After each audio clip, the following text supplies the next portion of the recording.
Если каждый год абитуриенты сдавали 2 экзамена по компоненту А и Б, то в этом году компонент А состоит из 4 предметов, и абитуриенты сдают 1 раз экзамен.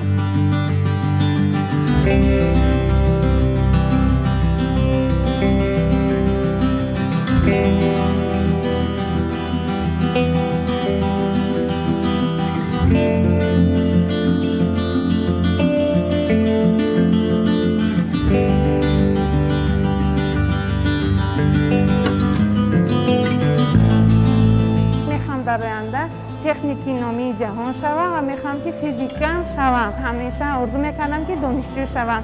امروز من مهارت خودم رو دیدم و خلاصه اون رو برآوردم که من دانشجو شده میتوانم. به اون خاطر که سوالهاش هم دشوار نبود، آسان فهم بود، عامه فهم بود.